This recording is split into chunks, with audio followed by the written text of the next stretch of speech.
这个部分啊，其实刚刚黄理事长就有提到说，其实它跟环评的最大的一个差别，在于说一个是事前的沟通，那经过事前的沟通，可能跟公民团体或者是跟在地居民在互动之后，也许可以降低这样的抗争。那根据这样的沟通结果，然后去做一个工程的规划设计。那环评它其实比较不一样，是环评已经到了，我都已经设计都已经其实都大致上完成了，那再去审核。那变成说你后段要去更改的时候，它其实成本是很大的、更高的。那如果在这个一个机制下面，你就会发现一件事说，如果是事前沟通，那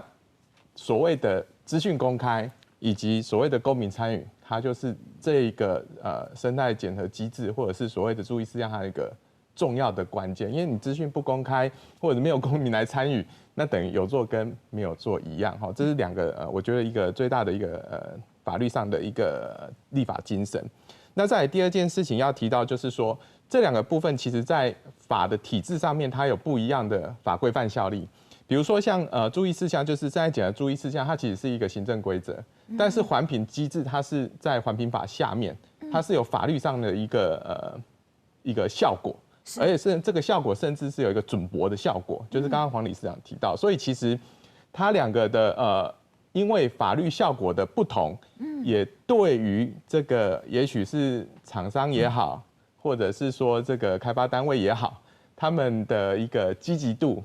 也会有一点点的落差。对，因为如果假设以行政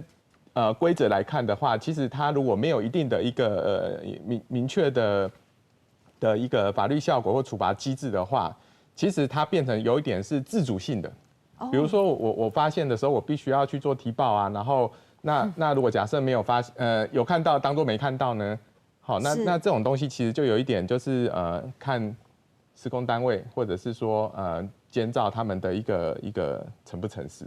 好，那当然还有后续的一个政府机关的一个怎么控管的问题，就是这个部分就会吃得很重。对，所以其实在法律上面它的一个位阶上的不同。然后带出来的效果也会不一样。那所以其实如果碰到这只是假设性的啊，如果碰到今天行政机关怠惰，或者是施工单位比较偷懒，我们不要说偷懒哈，就是比较可能有其他的目的的话，那其实生态检核在实务上面就比较难操作，就没有办法落实。对，就规定有，但是要落实的这件事情变得有点不容易。那当然，如果反过来情况也是这样，如果今天行政机关很积极的去盯这件事情，那